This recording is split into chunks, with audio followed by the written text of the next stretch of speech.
Good morning, everyone. Pashas Pekidai. Sunday Pashas Pekidai. So, Bez Hashem will continue today. Weiter, the encouragement, the idut, the part how to be moided the child. Sometimes it happens. I'll give you the example. Let's say, after a Shabbos Seder, and a child is sitting on a couch. You would like to encourage to give it the idut to a child, so the child stands up and cleans, the table, sweeps the floors, and so forth. So sometimes we're approaching it. The parents approach it with an interest, a very, a certain approach, like, sweetheart, you always help. So can you please clean the table? Please mute. Sweetheart, you always help. So maybe can you sweep the floors? Can you clear the table? Or let's say two kids are having a dispute. Please mute. Let's say two kids to have a dispute, and you trying to encourage them and to separate them. They should not fight. So you telling to one of the children, usually it happens with the oldest child, and you tell the child, you're always being mevater. So be mevater now too. So it happens very often. So we provide the kids with this kind of encouragement, meaning, we're trying to encourage to stop or to activate the child to do actions. And we use this kind of compliments. We're using this kind of keywords. You always help, so can you please help? You always being mevater, so can you be mevater here too? The question the question remains if this encouragement brings results or not. At most of times, the fact shows that this encouragement does not always bring any kind of results. Only sometimes it's a frustration or even puts the child in certain rebellion mode, that he rejects this kind of encouragement. So what's going on? And this this encouragement is bichlal productive. Sometimes it helps, will help. If the child likes when you say this kind of words or not. Or let's say, you send a child to buy something in grocery, and you tell, I know I can always rely on you. So you're trying to encourage the child not spending the money on things which is not necessary. This kind of encouragement question is, again, if it helps or helps to, set the child in certain, give the child that encouragement feelings, and he likes it or not. But derech klal, as I said before, this form of encouragement does not provide any kind of results. Can sound locally at the time the child feels good, but it does not provide long time long time results, and puts such a child in a certain good behavior mode.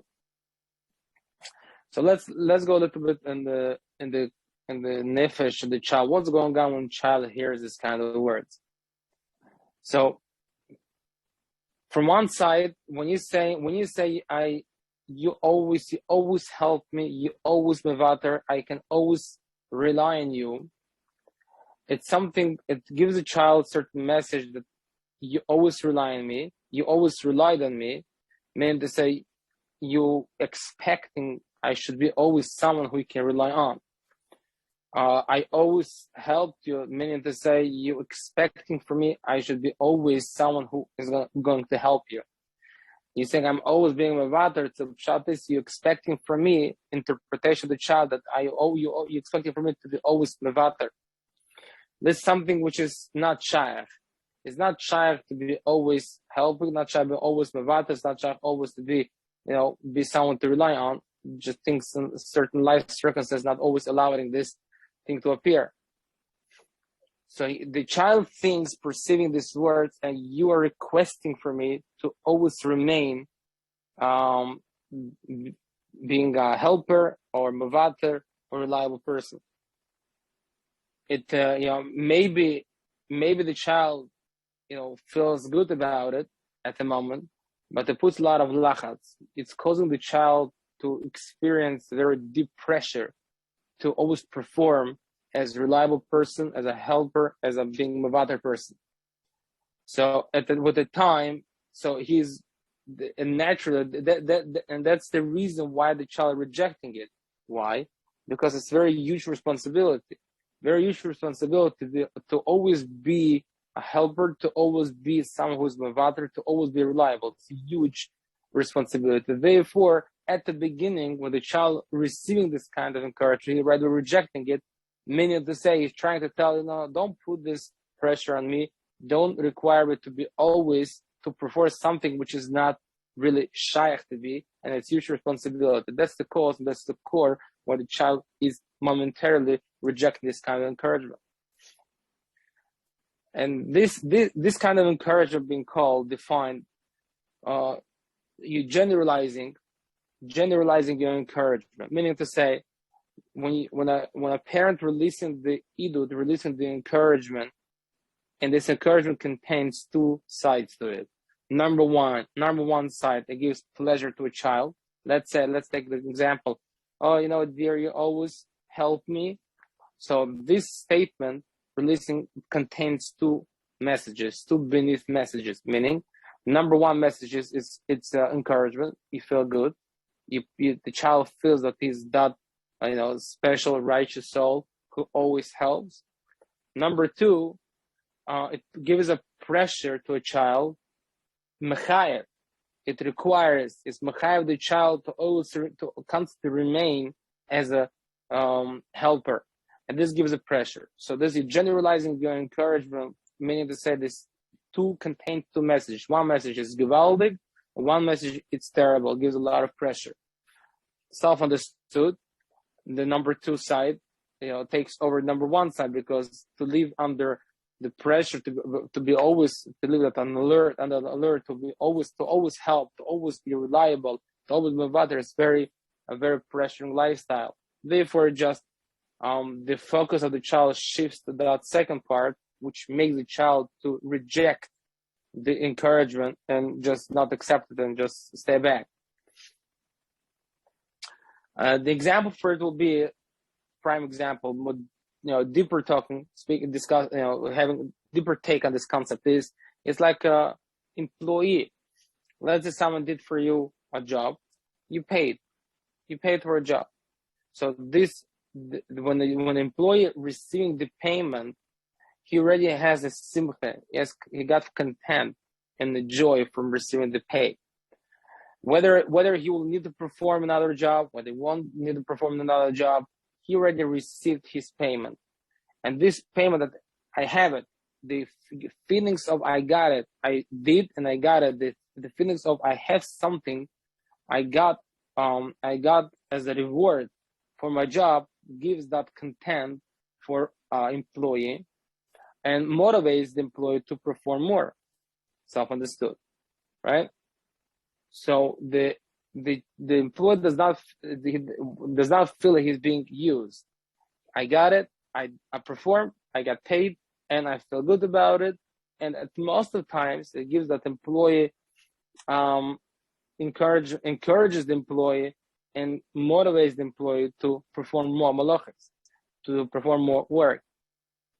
Versus, let's go other side. Let's say you hire the employee and you tell the employee, listen, you're being hired for a month, and every month and every day you have to perform this kind of job, and I'll pay you daily.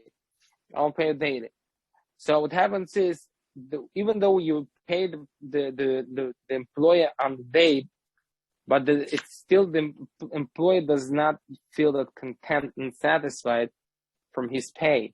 The reason for it is because it has to do with his pay and his joy is associated with the tanai, with the condition. Means that when he will fulfill his condition, then he can feel that he got paid. Until he's fulfilled his condition, his mission, his contract, he does not feel that he fulfilled, he got something out of it, and he can't feel being used. So it's the same thing with encouragement. when you tell the child, you always help me, you always help me. So it's certainly the child perceiving it as a condition. So I always help you. That means you put this child a vulnerable position to remain always as a helper, and also as a condition. I give you appreciation, I give you the recognition because you always help me. So if you continue to always help me, you will get appreciation. So even though when you gave the appreciation a current action, the child won't feel satisfied because his appreciation, his recognition is associated with a condition. And remember, anything associated with condition, you don't feel content. Same as employee. Versus when you don't use these words, you always help me, just communicating openly, directly. Can you please help me? And let's say the child did help you, you just give the child the encouragement and appreciation just for what he did. Then he feels that he got something out of it, and gives him that content and satisfaction, and it gives him also a boost in motivation to do more and more positive actions. So it's important certainly not to use these words of when you want to motivate your child, not to use these words, you always help me, or you want kids have dispute, not to use you always being mevater, because it certainly will escalate the fight between the kids. You can ask child, can you be mevater?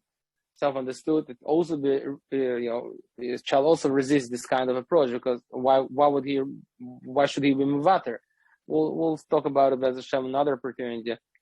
But definitely, when you send the child, you always do this. You always be reliable. You always help. You always mevater. It's not something will produce any results, but versus produce certain errors in the mind, in the consciousness of the child. Or let's say you always learn good. Always learn good is also you always learn basmode. This also puts certain challenge gewaltige schayvus to always learn basmode. It's not shy for a regular human being to always remain a masmid, because sometimes things happen in life and you need to just be mevatel yaseh, do something. And remember also, for certain people, the expectations of always remain a helper of mevatel or the masmid is expectations is different. Some kids are more of a that's called the good word for it, more of extreme side. So when you tell them, you always a masmid is interpreting a very extreme interpretation, and by this child, the masmid means like the whole 18 hours a day. It doesn't. You meant to say I meant to say when you have a time you learn. But the child can interpret in a very extreme way and can fall into problems. Stiper writes it very clearly that when you encourage the kids to learn, you should not use this kind of words. You always you always say good stuff. You always say lom the shitoyers. You always this always puts sets the brain, sets the consciousness in certain very extreme interpretation by certain people, certain bochum and girls also. So it's better not to use, recommended not to use this kind of wordings in any kind of areas, not in the areas stam gashmis and not the rochnis also.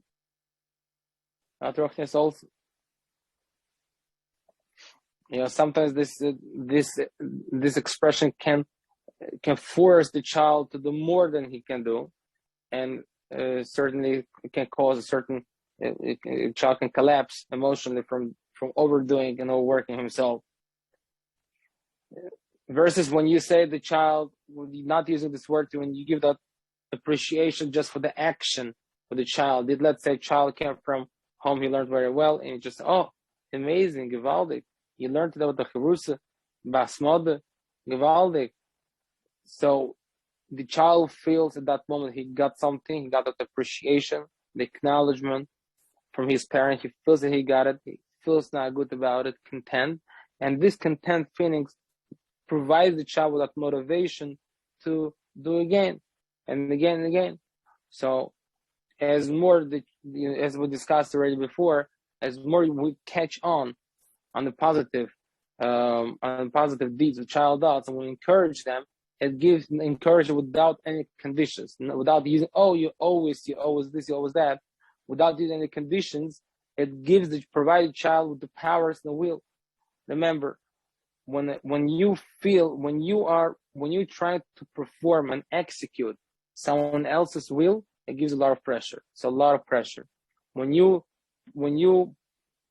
try to perform your own will and execute your own will, it does not give you the pressure, just gives you a lot of pleasure. So as let's say the child cleans the table, you ask the child clean the table, clean the floors. So, and you acknowledge it again. A parent acknowledge that good action. Again, the child feels that he received something, and it gives motivation to do more and help more at home. It's very important not to make child to feel that he's being used or manipulated. Just give he is like perceived like an employee. Give him what he deserves, and that's it. And when a child usually feels, anyone feels that he receives something for his action, it gives that motivation to do more. Versus when the child feels, or anyone feels that he's being used, and he's to constantly carry out someone else's will, it gives a lot of pressure, it causes resistance and rebellion. It sets challenge to the rebellion mode. The general rule, with somewhat we discussed from last week and today, it's basically these two rules, and according to these two rules, the parents need to approach their kids. Number one, never perceive encouragement as a tactic to use the child more. The encouragement is a form of chesed. Is a chesed. What does chesed mean? Chesed means that you give it to a person without any kind of reward. Yes, the reward min hashamayim, but you're not expecting anything in return. Just give it. You chesed, and that's it. I'm not expecting anything in return from the person I did chesed for. So that's the encouragement. Encouragement should be perceived as a chesed. You're not using it to get anything in return. And let's say, as we discussed last week, don't encourage the child. Say, "Oh, Shefela, you're so amazing. You're so handy. Can you please take out the garbage?" So in this example, a parent used the encouragement as to, wasn't a chesed, was just to do to manipulate the child, certainly, to take out the garbage, right?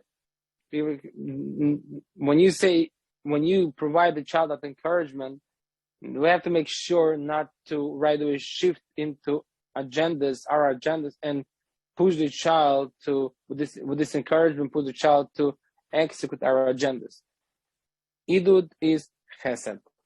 The same as chesed, not expecting anything in return. Don't use this idud as something to execute your agendas. Number one. Number two, as we discussed now, to generalize the encouragement, meaning to say, the encouragement has to be just for the action itself, without any using that very extreme words as always. You are always a helper. You are always a mevater. You are always a reliable child, because these words is, again, by kids who have that extreme interpretation. Bezashem will discuss it, how to balance the extreme interpretations. But kids who have God within themselves that extreme interpretation, it might lead this thing into extreme behaviors, and also it gives a lot of lachats, a lot of pressure to a child.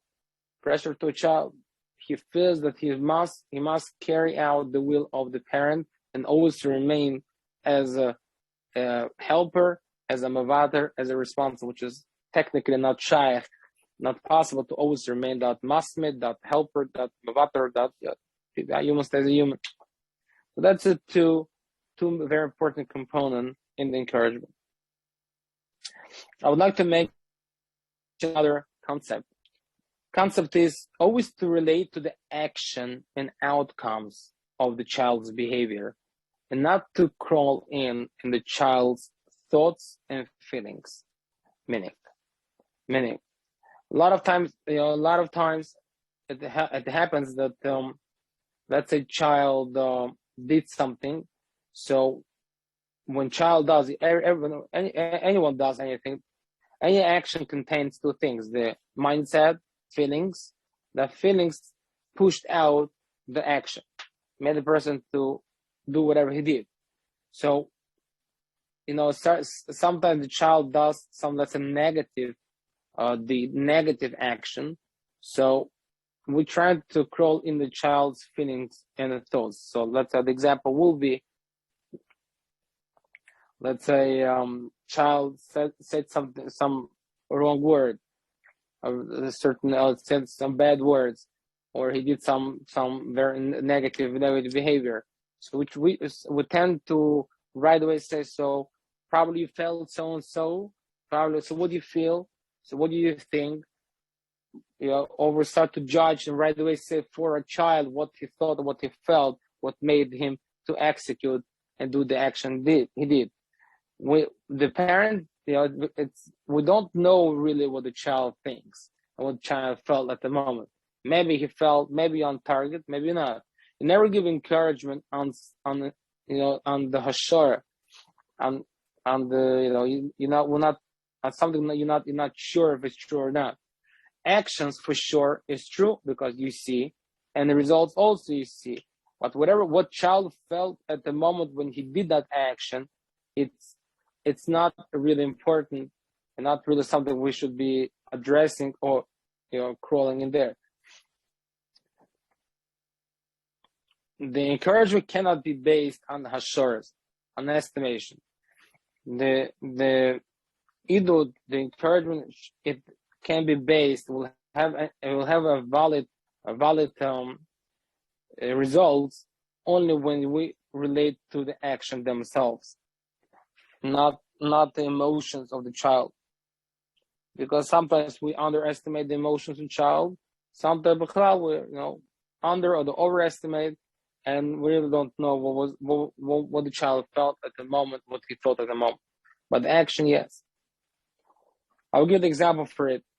Let's say the child goes to learn. You want the child to go to learn, have a chavrusa. So you tell the child, "Oh, Sheifele, go to learn. You enjoy learning. You enjoy learning." So here we got parent encouraging child to go to learn, and parent goes in the emotional and the perceptual system of the child. You enjoy learning. Verzut, who says, so sometimes this can be so at odd. Sometimes the parent can be not so on target with the child's feeling that it can aggravate the child. It can make him angry because parents are not on target. So a lot of mass media, a lot of Bochurim are learning not because they like to learn, because they learn for their image, or they learn for their to make a good shidduch, or they learn just again for image, which is okay. Chazal said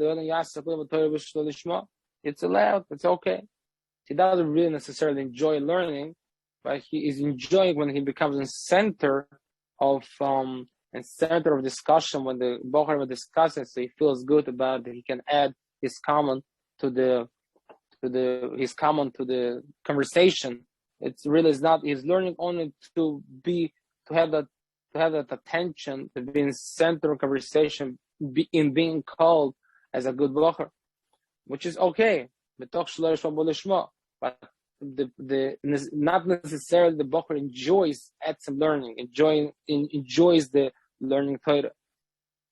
So when the parents it's trying to encourage a child, okay, Shayfa, go to learn. You enjoy learning. You're such an aspect, so you enjoy learning. So it can cause a lot of pain for a child because he does not really enjoy learning. He enjoys to be in the center of conversation, but he's not really enjoying to learn.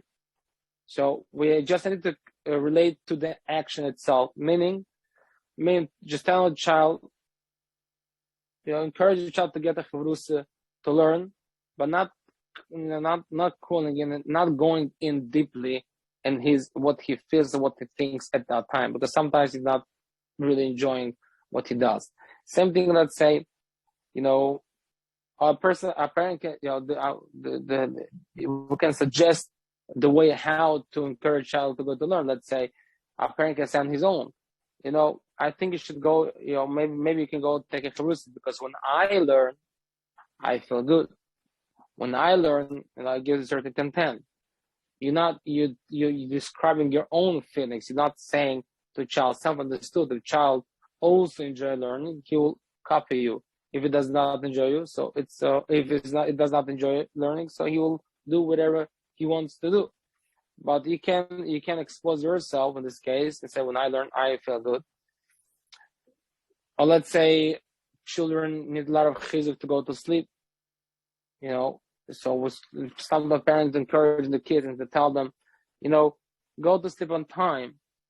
So go to sleep on time. So tomorrow you will wake up earlier, and you'll have a good day. You'll feel good about yourself. So this vital, you're going in the emotions of the child. Maybe right now he doesn't want. He wants to do whatever he wants to do. He doesn't care right now how he's going to feel tomorrow. And then let's say not always when people have a good sleep, they have a good day. It's also not so true. Sometimes people have 12-hour sleep and they don't, and still their day is not that blessed. It's not that such a great day. Not always necessarily the good sleep brings a person a good day. It's a shmooze on its own. But a point to go to sleep, so you wake up tomorrow on time, so you feel good about yourself.